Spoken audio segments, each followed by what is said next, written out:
Hello ನಮಸ್ತೆ ಎಲ್ಲರೂ ಹೇಗಿದ್ದೀರಾ, ಚೆನ್ನಾಗಿದ್ದೀರಾ ಅಂತ ತಿಳ್ಕೊಂಡಿದ್ದೀನಿ.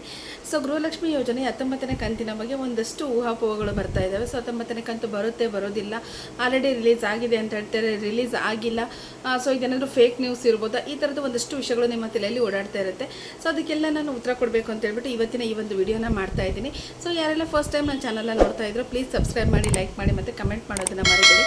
ಆಲ್ರೆಡಿ ಸಬ್ಸ್ಕ್ರೈಬ್ ಮಾಡಿರೋರು ಇದ್ದರೆ ಸೊ ವಿಡಿಯೋನ ಕೊನೆವರೆಗೂ ನೋಡಿ ನಿಮ್ಮ ಅನಿಸಿಕೆ ಏನು ಅಂತ ಹೇಳ್ಬಿಟ್ಟು ಕಮೆಂಟ್ ಬಾಕ್ಸಲ್ಲಿ ತಿಳಿಸಿ ಅಂತ ಹೇಳ್ತೀನಿ.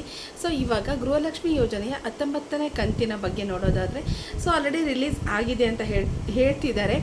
ಸೊ ಅದರ ನೋಟಿಫಿಕೇಷನ್ ಕೂಡ ತುಂಬ ಜನ ಹಾಕಿದ್ದಾರೆ. ಬಟ್ ಗೃಹಲಕ್ಷ್ಮಿ ಯೋಜನೆಯ 19ನೇ ಕಂತಿನ ಹಣದಲ್ಲಿ ಬಂದು ನಿಮಗೆ ಗೊತ್ತಿದೆ ಈ ಸಲ ಎಲ್ಲರಿಗೂ ಒಂದೇ ಸಲಕ್ಕೆ ಹಣ ರಿಲೀಸ್ ಆಗೋದಿಲ್ಲ. ಅದರಲ್ಲಿ ಹಂತ ಹಂತವಾಗಿ ಹಣ ರಿಲೀಸ್ ಆಗ್ತಾ ಇದೆ. ಫಸ್ಟು 30%, 40%, ನೆಕ್ಸ್ಟ್ ಎಗೇನ್ 30%, ಅಂದರೆ 30 ಲಕ್ಷ ಜನ, 40 ಲಕ್ಷ ಜನ, ಉಳಿದ ಮತ್ತು ಇನ್ನೊಂದಷ್ಟು 50 ಲಕ್ಷ ಜನರಿಗೆ ಈ ಥರದಲ್ಲಿ ಹಣನ ಹಂಚಿಕೆಯನ್ನು ಮಾಡ್ತಾ ಇದ್ದಾರೆ. ಸೊ ಈ ಥರ ಇದ್ದಾಗ ನೀವು ಈ ಸಲ ಎಲ್ಲರಿಗೂ ಒಟ್ಟಿಗೆ ಬರುತ್ತೆ ಅಂತ ಎಕ್ಸ್ಪೆಕ್ಟ್ ಮಾಡೋದು ತುಂಬಾ ತಪ್ಪಿದೆ. ಯಾರಿಗೆ ನಿಮ್ಮ ಮನೆ ಪಕ್ಕದಲ್ಲಿರೋರಿಗೆ ಬಂದ್ರೂ ನಿಮಗೆ ಬರದೇ ಇರ್ಬೋದು. ಸೊ ಇದನ್ನು ಎಕ್ಸ್ಪೆಕ್ಟ್ ಮಾಡಬೇಡ್ರಿ. ಬಟ್ ಹಣ ಅಂತೂ ಖಂಡಿತ ಎಲ್ಲರಿಗೂ ಬಂದೇ ಬರುತ್ತೆ. ಸೊ ಮಂಡ್ಯ ಮತ್ತು ರಾಮನಗರ, ಬಾಗಲಕೋಟೆ, ಮೈಸೂರು ಈ ಒಂದು ಭಾಗದಲ್ಲಿ ಏನಂತ ಹೇಳಿದರೆ ಗೃಹಲಕ್ಷ್ಮಿ ಯೋಜನೆಯ 19ನೇ ಕಂತಿನ ಹಣ ಬಂದಿದೆ ಅಂತಕ್ಕಂಥ ಒಂದು ಮಾಹಿತಿ ಇದೆ. ಬಟ್ ಅದ್ರ ಬಗ್ಗೆನ ಕ್ಲಿಯರ್ ಇನ್ಫಾರ್ಮೇಷನ್ ನಮಗೆ ಸಿಕ್ಕಿಲ್ಲ. ಆಲ್ರೆಡಿ ಕ್ರೆಡಿಟ್ ಆಗಿದೆ ಅನ್ನೋ ಒಂದು ಮಾಹಿತಿನ ಹೇಳಿದ್ದಾರೆ, ಕಮೆಂಟಲ್ಲೂ ತಿಳಿಸಿದ್ದಾರೆ. ಬಟ್ ಇದ್ರ ಬಗ್ಗೆ ನಮಗೆ ಕ್ಲಿಯರ್ ಆಗಿರ್ತಕ್ಕಂಥ ಒಂದು ಇನ್ಫಾರ್ಮೇಷನ್ ಸಿಕ್ಕಿಲ್ಲ.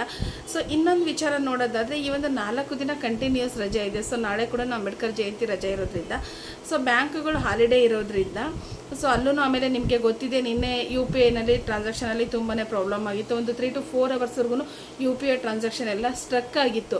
ಸೊ ಇನ್ನೊಂದು ಏನಂತ ಹೇಳಿದರೆ ನಾವು ಪೇಮೆಂಟನ್ನು ಮಾಡಿದಾಗ ನಮಗೆ ಪೇಮೆಂಟ್ ಪ್ರೊಸೆಸಿಂಗ್ ಅಂತ ತೋರಿಸುತ್ತೆ ಅಥವಾ ಪೆಂಡಿಂಗ್ ಅಂತ ತೋರಿಸುತ್ತೆ. ಬಟ್ ಸ್ಟೇಟಸಲ್ಲಿ ಚೆಕ್ ಮಾಡಿದಾಗ ಕ್ರೆಡಿಟೆಡ್ ಅಂತ ಬರುತ್ತೆ. ಸೊ ಈ ಥರದ್ದು ಎಲ್ಲ ತೊಂದರೆಗಳು ಇರೋದ್ರಿಂದ ಮೇ ಬಿ ಡಿಲೇ ಆಗಿರ್ಬೋದೇನೋ. ನಾನು ಹೇಳಿರೋ ಹಾಗೆ ನಿಮಗೆ 15ನೇ ತಾರೀಕಿನ ಒಳಗೆ ಅಥವಾ 15ನೇ ತಾರೀಕಿನ ನಂತರ ಆ ಕಡೆ ಈ ಕಡೆ ಆಗ್ಬೋದು. ಸೊ ಆವಾಗಲೇ 19ನೇ ಕಂತಿನ ಹಣ ಬರೋದು ಅಂತ ಹೇಳಿದ್ದೆ. ಸೊ ಖಂಡಿತ ಅದು ಆವಾಗಲೇ ಹಣ ಬರೋದಿದೆ 19ನೇ ಕಂತಿಂದು. ಅದಕ್ಕಿಂತ ಮುಂಚೆ ನೀವು ಎಕ್ಸ್ಪೆಕ್ಟ್ ಮಾಡೋದನ್ನು ತಪ್ಪಿತ್ತು. ಸೊ ಇವಾಗ ನಾಳೆ ಆಲ್ರೆಡಿ 14ನೇ ತಾರೀಕಿದೆ, 19ನೇ ಕಂತಿನ ಹಣ ಬಂದಿದೆ ಅಂತ ಹೇಳ್ತಾ ಇದ್ದಾರೆ. ಸೊ ನೋಡೋಣ, ಇನ್ನು 2 ದಿನದಲ್ಲಿ ಅದರದ್ದು ಏನಂತ ರಿಸಲ್ಟ್ ಗೊತ್ತಾಗುತ್ತೆ. ಬಟ್ ಇದು ಫೇಕ್ ನ್ಯೂಸ್ ಇದೆನಾ ಇಲ್ಲ ರಿಯಲ್ ನ್ಯೂಸ್ ಇದೆನಾ ಅನ್ನೋದು ಇನ್ನೊಂದು 2 ದಿನದಲ್ಲಿ ನಿಮಗೆ ಗೊತ್ತಾಗುವಂಥ ಚಾನ್ಸಸ್ ಇರುತ್ತೆ. ಸೊ ಅದೇ ರೀತಿಯಾಗಿ ವಿಧವಾ ವೇತನದ್ದು ನೋಡೋದಾಯಿತು ಅಂತ ಹೇಳಿದರೆ ವಿಧವಾ ವೇತನದಲ್ಲಿ ಈ ಹೆಚ್ಚುವರಿ ಅಂದರೆ ನಾವು ಹಣನ ಹೆಚ್ಚಿಗೆ ಮಾಡ್ತೀವಿ. ಅದು 200 ರೂಪಾಯಿ ಇರ್ಬೋದು, 300 ರೂಪಾಯಿ ಇರ್ಬೋದು, 500 ರೂಪಾಯಿ ಇರ್ಬೋದು, ನಾವು ಹೆಚ್ಚಿಗೆ ಮಾಡ್ತೀವಿ ಹಣನ ಅಂತ ಹೇಳಿದರು. ಅದು ಬಂದು ಈ ಏಪ್ರಿಲಿಂದ ಅಂತ ಹೇಳಿದರು. ಬಟ್ ಈ ಏಪ್ರಿಲಲ್ಲಿ ಅವರು ಕೊಡ್ತಾ ಇಲ್ಲ ಹಣನ, ಯಾವುದೇ ರೀತಿಯ ಹೆಚ್ಚುವರಿ ಹಣನ ಕೊಡ್ತಾ ಇಲ್ಲ. ಅದನ್ನು ಬಂದು ಅವರು ನೆಕ್ಸ್ಟ್ ಮಂತಿಂದ ಹೆಚ್ಚಿಗೆ ಮಾಡ್ತಾ ಇದ್ದಾರೆ. ವಿಧವಾ ವೇತನದ ಹಣನ ಬಂದು ಮುಂದಿನ ತಿಂಗಳಲ್ಲಿ ಹೆಚ್ಚಿಗೆನ ಮಾಡ್ತಾ ಇದ್ದಾರೆ. ಸೊ ನೆಕ್ಸ್ಟ್ ಇನ್ನೊಂದೇನಪ್ಪ ಅಂತ ಹೇಳಿದರೆ ರೇಷನ್ ಅಕ್ಕಿದು ಬಂದು ಅಕ್ಕಿಯ ಹಣನ ಕೊಡ್ತಾ ಇದ್ದಾರೆ, ಅಕ್ಕಿನ ಕೊಡ್ತಾ ಇಲ್ಲ. 10 kg ಅಕ್ಕಿನ ಕೊಡ್ತಾ ಇದ್ದಾರೆ. ನಿಮಗೆಲ್ಲರಿಗೂ ಗೊತ್ತಿರ್ತಕ್ಕಂಥ ವಿಚಾರನೇ. ರಾಜ್ಯ ಸರ್ಕಾರದಿಂದ 5 kg, ಸೊ ಕೇಂದ್ರ ಸರ್ಕಾರದಿಂದ 10 kg ಅಕ್ಕಿಯನ್ನು ಕೊಡ್ತಾ ಇದ್ದಾರೆ.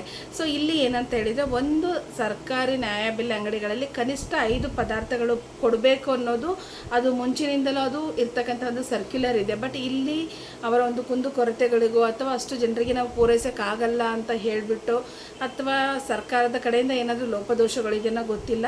ಬಟ್ ಇಲ್ಲಿ ಏನಂತ ಹೇಳಿದರೆ ಅಕ್ಕಿಯನ್ನು ಮಾತ್ರ ಕೊಡ್ತಾ ಇದ್ದಾರೆ. ಅದೇ ನಾವು ಹೊರ ರಾಜ್ಯಗಳಿಗೆ ಕಂಪೇರ್ ಮಾಡಿಕೊಂಡ್ರೆ ಅಲ್ಲಿ ಬೇರೆ ಬೇರೆ ಪದಾರ್ಥಗಳನ್ನು ಸಹ ಕೊಡ್ತಾ ಇದ್ದಾರೆ. ಸೊ ಅದನ್ನೇ ಬಂದು ಇಲ್ಲಿ ನಮ್ಮ ಒಂದು ಕರ್ನಾಟಕದಲ್ಲೂ ನಾವು ಅಕ್ಕಿಯ ಜೊತೆಗೆ ಬೇಳೆ, ಎಣ್ಣೆ, ಗೋಧಿ ಈ ಥರದ ಒಂದು 4 ಪದಾರ್ಥಗಳನ್ನು ನಾವು ಅಡಿಷ್ನಲ್ ಆಗಿ ಕೊಡಬೇಕು. ಅಂದರೆ ಅಕ್ಕಿಯ ಹೊರತಾಗಿ ಉಳಿದ 4 ಪದಾರ್ಥಗಳು, ಒಟ್ಟಾರೆ 5 ಪದಾರ್ಥಗಳನ್ನು ನಾವು ಕೊಡಬೇಕು ಅಂತಕ್ಕಂಥ ಒಂದು ಮಾತುಕತೆ ನಡೀತಾ ಇದೆ. ಬಟ್ ಅದು ಎಲ್ಲ ಕಡೆನೂ ಓಡಾಡ್ತಾ ಇದೆ. ಬಟ್ ಕೊಡ್ತಾರೆ ಅಂತ ಹೇಳ್ತಾರೆ, ಕೊಡಲ್ಲ ಅಂತ ಹೇಳ್ತಾರೆ. ಬಟ್ ಕೊಡಬೇಕು, ಅದು ಆ್ಯಕ್ಚುಲಾಗಿ ಅದರಲ್ಲಿ ಸರ್ಕ್ಯುಲರ್ ಇದೆ. ಬಟ್ ಅವರು ಏನು ಮಾಡ್ತಾರೆ ಅನ್ನೋದು ಗೊತ್ತಿಲ್ಲ. ಬಟ್ ಕೊಡ್ತಾರೆ ಅಂತ ಹೇಳ್ತಿದ್ದಾರೆ. ಇದ್ರ ಬಗ್ಗೆ ಯಾವುದೇ ರೀತಿ ಅಧಿಕೃತ ಮಾಹಿತಿ ಬಂದಿಲ್ಲ. ಕೊಟ್ಟರೆ ಎಷ್ಟೋ ಜನ ಬಡ ಕುಟುಂಬದವರಿದ್ದಾರೆ, BPL ಕಾರ್ಡ್ ಆಗಿರ್ಬೋದು, ಅಂತ್ಯೋದಯ ಆಗಿರ್ಬೋದು, ಈ ಥರದ್ದೆಲ್ಲ ರೇಷನ್ ಕಾರ್ಡ್ನವ್ರಿಗೆ, ಅಂದರೆ ಬಡತನ ರೇಖೆಗಿಂತ ಕೆಳಮಟ್ಟದಲ್ಲಿರೋರಿಗೆ ರೇಷನ್ ಒಂದು ನ್ಯಾಯಬೆಲೆ ಅಂಗಡಿಯಿಂದ ಏನೇ ಕೊಟ್ಟರು ಅದು ಸಹಾಯ ಆಗುತ್ತೆ.